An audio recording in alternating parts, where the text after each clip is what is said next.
Welcome to another Living Well is a Lifestyle blog. I hope you all are doing well today, and just as my title says, sometimes you just gotta sit and enjoy God's creation. Enjoy God's creation. You guys, welcome to another live. I am sitting here just, first of all, thanking God, just thanking Him for the privilege to be able to sit here in my garden, to be able to expand His vision for us, just enjoy all of creation, the soil, the seeds, the plants, the flowers, the trees, the leaves, all of the things, none of which I take for granted because all of it is intentional. God intended it to do exactly what it's doing. And I'm so incredibly grateful for the privilege to be able to build this homestead, and design an educational space for those who want to learn how to garden, those who want to try something different because they realize that what we're up against and that we have to get back to God's original intent for us, as it relates to God's food. So, usually I will do an assessment of my garden, but I had, prayer group this morning. So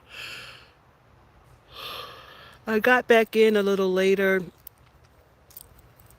and I can say I'm super proud that I did get my hugelkultur bed done. It's a hugelkultur. Hugelkultur is a method of using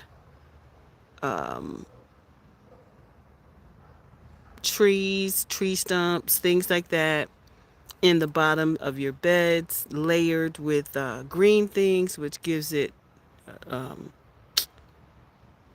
the phosphorus, and then layering whatever sticks, things like that to create an environment where things can grow, and without with built-in watering, because tree stumps hold water.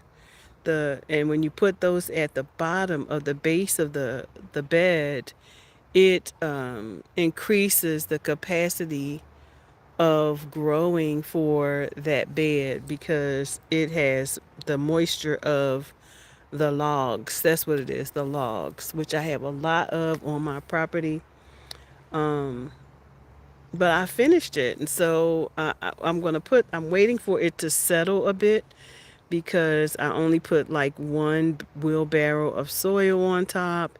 So I'm just gonna keep putting soil on top and letting it settle before I use it because I don't want, I want to bury it. I mean, I want to grow in a way. I don't want to grow it into leaves. I want to grow it into the soil. So I'm excited. I finished my hugelkultur bed. It looks really, really good, and I'm trying to decide what to do today. Because the prayer group. Usually I start early in the morning, but anyway, let me let you see. So this is the hugelkultur bed right here, right there. And it took a minute. I had to put logs in it. Then, whatever twigs. So you can utilize all your resources, leaves. I even put plants in there, any debris, what's called yard debris. If it is of natural resources, then I put it in the bottom of the bed right there. And then I put a wheelbarrow of soil on it. So that's my very first hugelkultur bed. I'm gonna do one that's not framed in the back. So I already have some wood and brush stacked back there. I'm gonna stack soil on top of it and grow right in it. That's where. So the part I'm talking about is, let me just go show you. So let me just show you this one for example, and then I'll show you the kind I'm about to create in the back, because I don't want to grow my. So this looks really, really good. This is the Huga culture called. It's called Huga culture bed, and it is a German philosophy of planting. I did a video of myself doing this, so you could see the layers. It's a layered system of logs and twigs and debris from the yard. So it's got green plants. It's got any plants that came off of green things that came off of the garden was in it as well. So I put all of that in there. Any scraps, things like that, I put in there.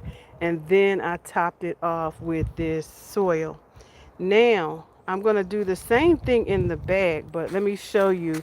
It's going to be a little bit different because there's already debris back there, and I want to try to do one that's not framed, because the true hugelculture method is just done right on top of the ground. Hi, how are you? The true hugelculture method is done right on top of the ground. So I'm going to do one right here. Right here, I'm going to pile up the logs, and then I'm going to put yard stuff on top, and then I'm going to put soil on top, and then I'm going to, just um, plant directly in it. So I want to have two of those. This one here, and I want to plant my squash back here, because squash they are hard plants. And here's another area. So I'm going to do one here. I was thinking of doing one right back there, but I do believe that that's where my bees are. So I'm not going to mess with that right now, but I will take some of the scraps off of it.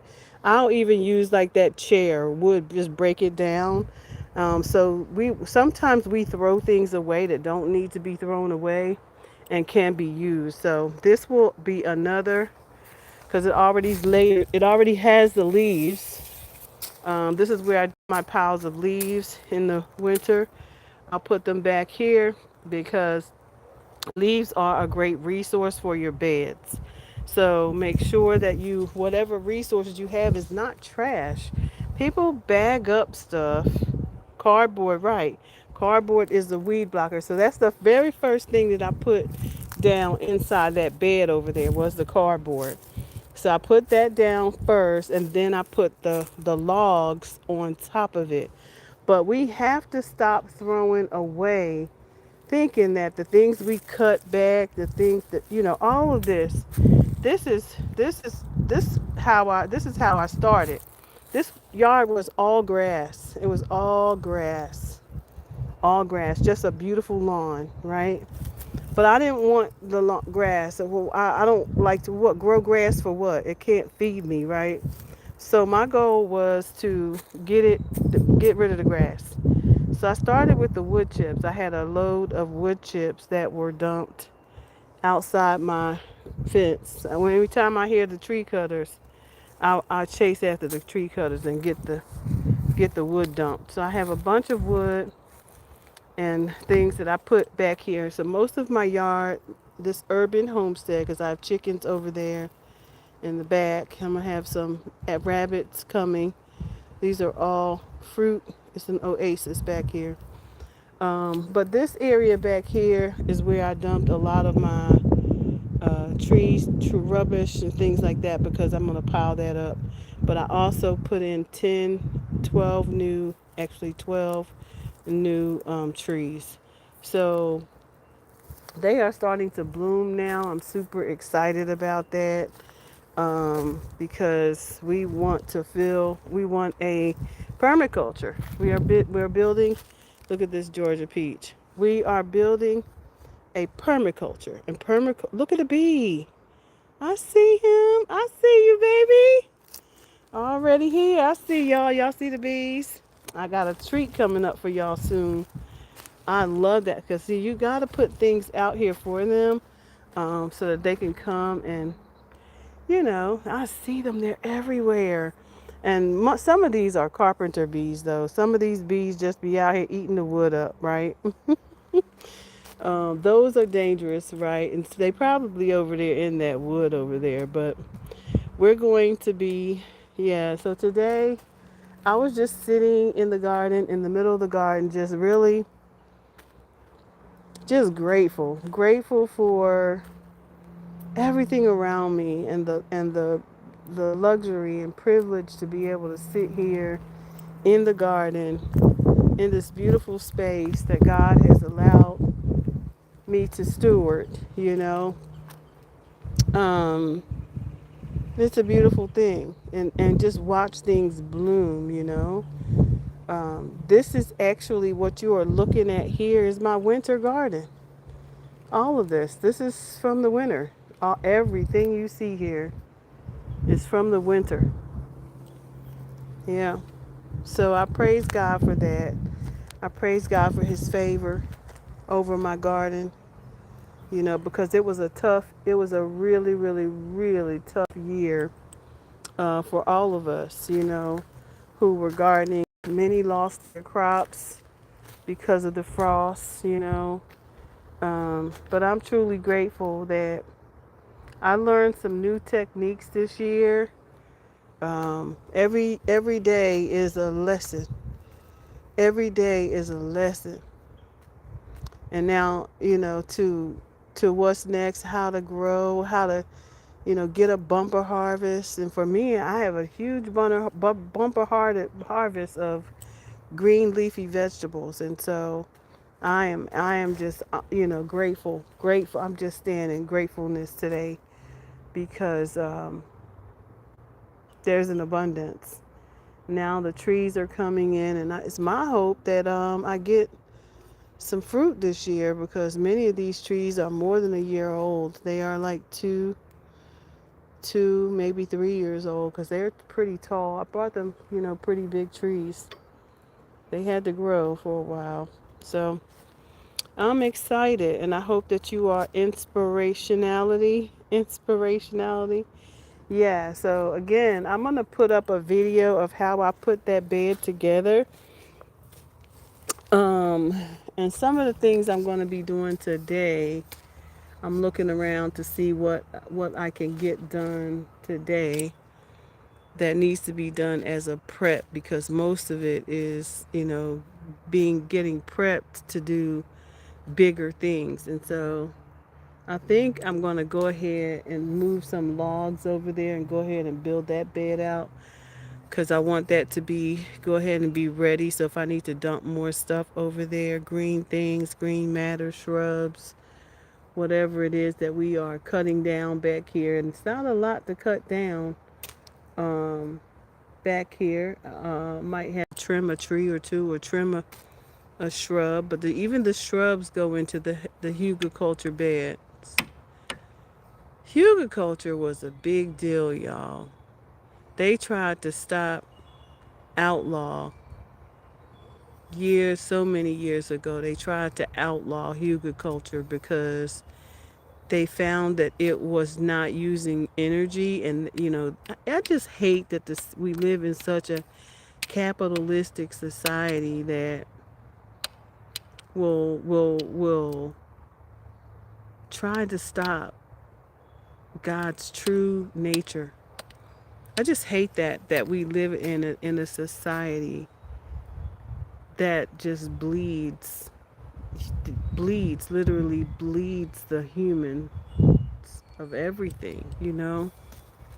um why in the world would they want to stop a process of growing food that works for a system that requires humanity to lean on systems versus sustainability. you know I'm still trying to figure that out, but I guess it's just greed.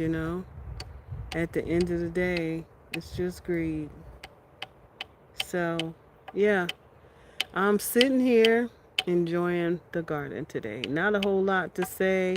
I'm gonna go plant some lettuce in my second green stalk and get that moving because I have a bunch of lettuce that's growing. So I'm gonna go put those in the green stalk over there. The next one, go ahead and plant that out.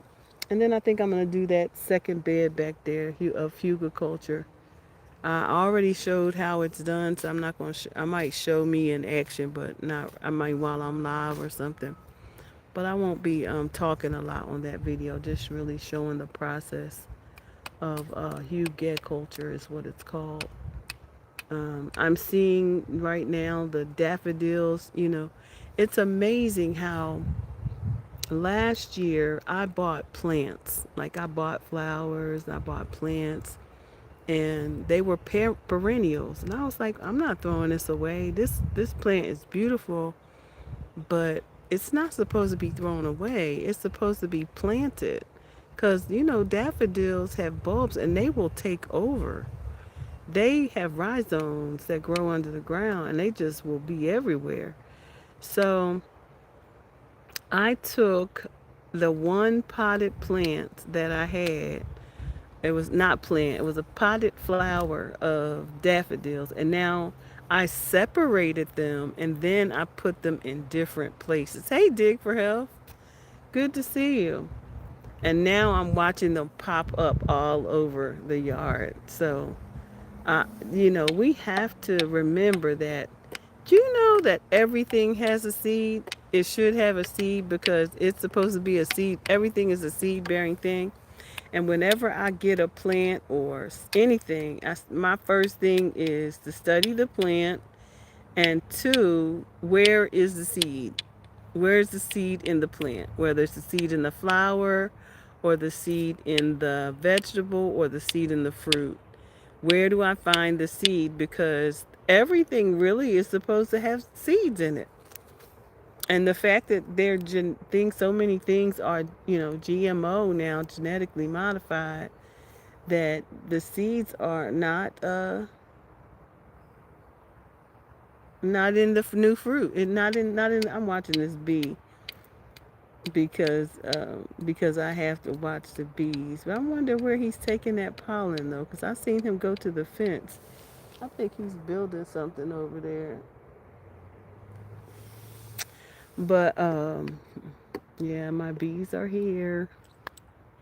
That's why we have to have organically grown food, because if we don't, it'll just kill off. It'll kill off the eco culture. I think a lot of people don't grow, and I've heard this said a lot that they said, "Well, I'm just really tired of fighting pests." You know, what I've learned is that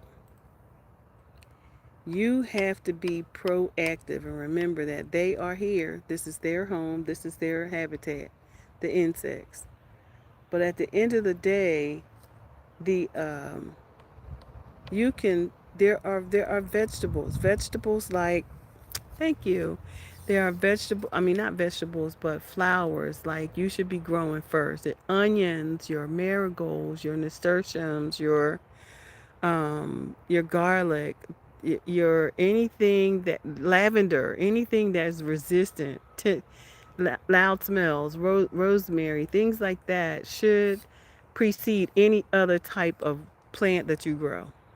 It should supersede anything else, because if you don't outline your beds with some of these things, then and build a barrier. Like you have to have a barrier, because the cabbage moth, the every bug that's out here, aphids, they go off of scent.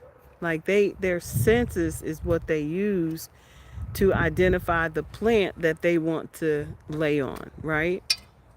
Thank you. So we have to remember that, like, because right now I've got all these beds out here with all these green vegetables. I gotta put some onions out. So I have onions, and what I'm gonna do is I'm gonna put those onions all around this bed, all around these beds out here. I'm gonna put onions. I'm gonna put onions all around them.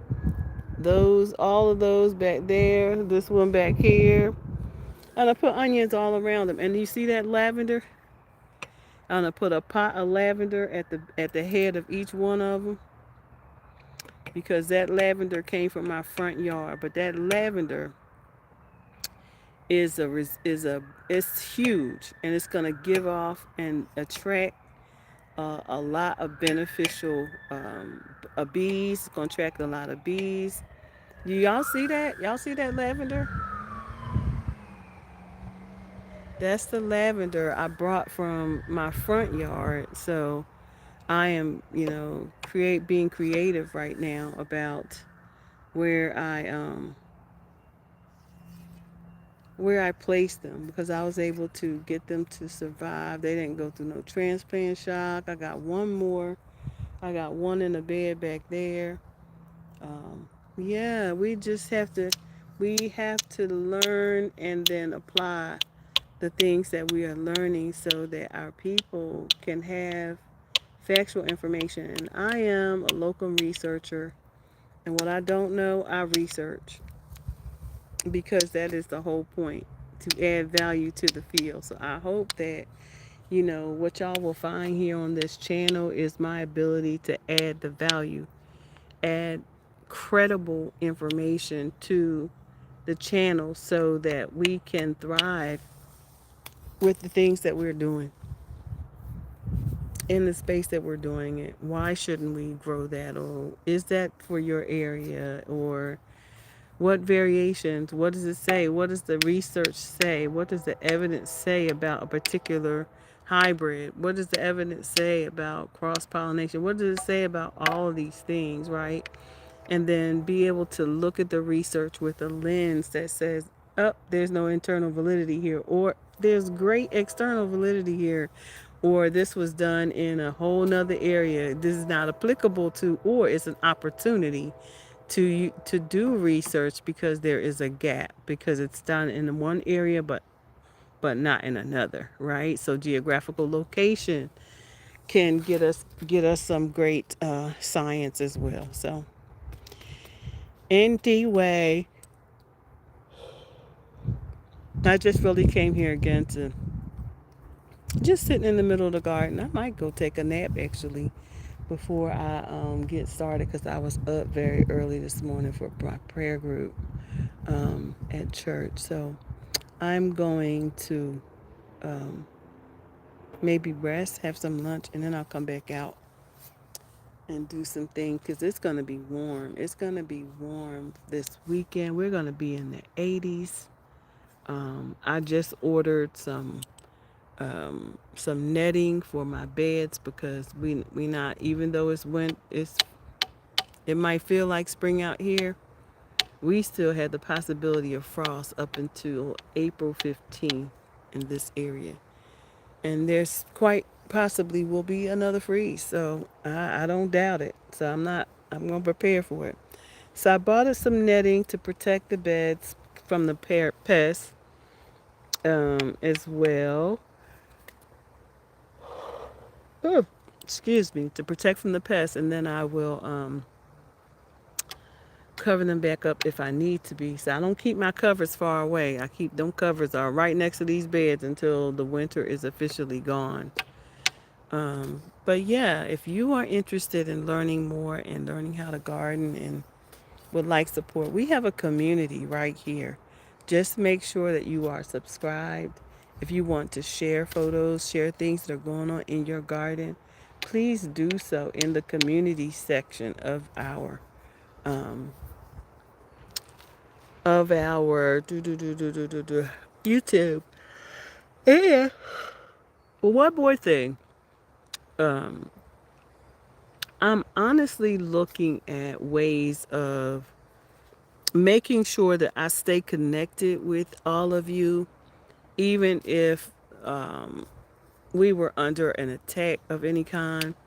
I am going to be putting a link in my description for you to sign up for my email so I can email you when I'm coming live because people check their emails. um, I can email you when I've got a good resource, because I'm a resourceful person and I like to send my, information to individuals so that they are aware of what's coming up or grant possibilities, things like that. Because if you're into growing, there are farming opportunities, grant opportunities, ways to position yourself to become a farmer. And everybody thinks that you have to have like all these acres to be a farmer. All you need to be a farmer is to have a farmer ID and sell at least $1,000 worth of products a year. Now, by products, when you think about agriculture, agriculture is so huge. It could be the clothes that's made from some natural product. It could be some cream that you made from some natural herb. It can be some hair product. It could be some oil because this all derives from agriculture.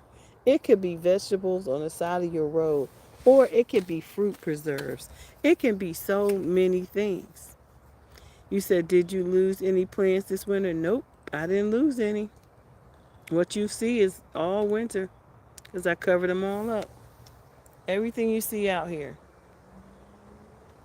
Can you see it? Everything you see was from the winter.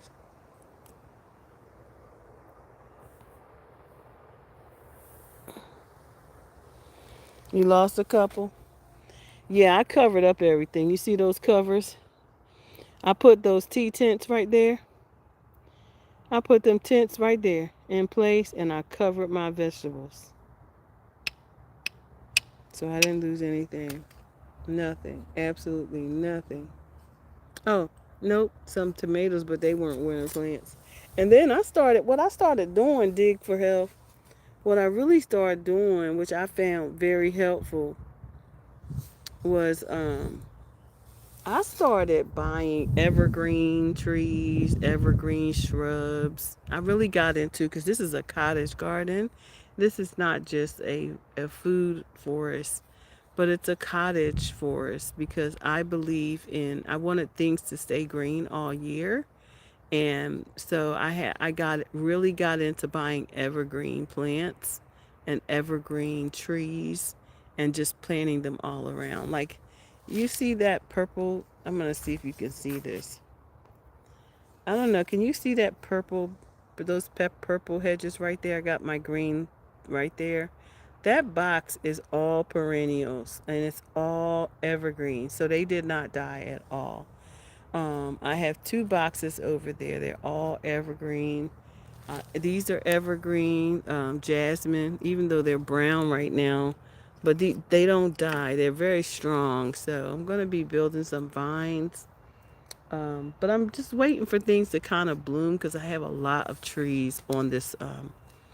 I have a lot of trees this year that I bought. So they are going to be blooming, and then I'll be able to see for face value what I have going on here. I've got this grapevine that's going to be have a bunch of green leaves on it soon, a bunch of blueberries and figs. A lot of things are just waking up. But after a while, it's going to be so green out here. Yeah. You lost a blueberry? Two cherry trees? How? In the winter? Where are you located? You must be cold, cold. Are you up in the Illinois somewhere? I think that's where you said you live.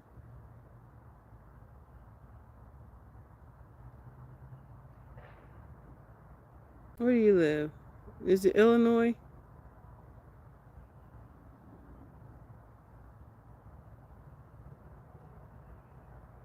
To lose all of that, I didn't lose any blueberries. Blueberries, cherry trees, raspberry.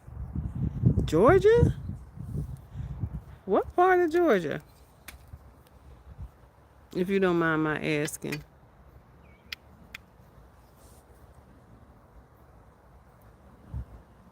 They must have been laying, the ice must have been laying on those things. Dallas. Oh, wow. Y'all got a lot of freezing temperatures, though. Dallas, Georgia, or Dallas, Texas? I don't understand. Is there such a thing as Dallas, Georgia?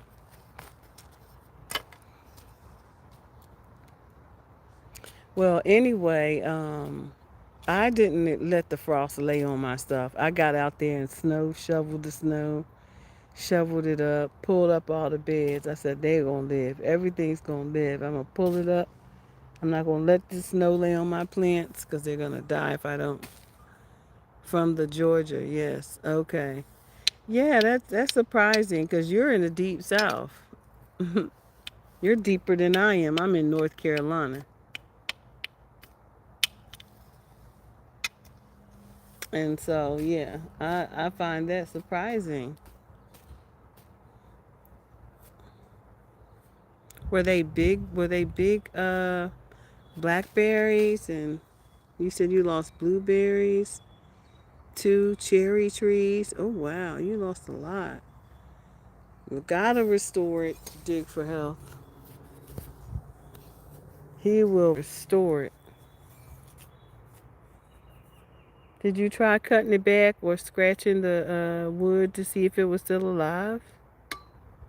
It may be still alive.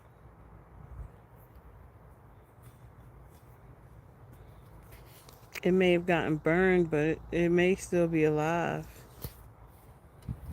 You should check that out. I am so sleepy. I just need to give in. I need to give in to a nap. That's what I need to do. Go have some lunch and just give in and come back out. So I started some basil seeds in my room, some basil, some hyssop, some shish, shish, mm, shishito, sashito peppers, and one more thing, dill. Those are all pest deterrents. So I'm focusing on that right now, growing in my grow space all the pest deterrents because I need them to protect everything I got out here. I had such an amazing year last summer because I had basil trees that were 4 feet tall, 4, 5 feet tall. They were beautiful, but I did not preserve enough of it. So this year I'm going to be preserving more in my freeze dryer, because I did freeze dry a lot of food, because I have been preparing. I am I'm a prepper really. I prep because God told me to prep, and look at where we are, right? So I'm grateful for obedience because if for nothing else, it's gonna be because of the famine. The cost of food. If for nothing else, the cost of food is gonna be so high that it's gonna be hard to look at that beautiful blueberry. These two beautiful blueberries. I bought those last. They look really good. My citrus looks good. I'm just blessed, and I'm so grateful to know God did it. God does all of these things. This man couldn't have done this, y'all. Man couldn't have done none of this, and without God there was nothing. He's independent of everything. So, anyway, I do think that I'm going to go in here and grab a quick nap and put my alarm on so that I don't sleep the afternoon away and come back and get a couple things done and call it a day. Because I'm tired. But thank God it's going to be warm so I don't have to rush um, to do anything. And yeah, I'm super tired. All right, y'all. It has been real. Dr. Eve is sleepy, so she's going to go get a nap. She's sleepy. I got an all day conference tomorrow, so I got to get a little bit done, um, because that's going to be an all day event. All right, everybody. Listen, I have to go, but let me tell you something. Don't you let anybody get in the way on this journey to becoming who God has called you to become, okay? Remember that everything that happens to us for us is for somebody else. It's a greater good, God allowed us to survive so many things. Anyway, I will talk to you all soon. Until next time, bye for now.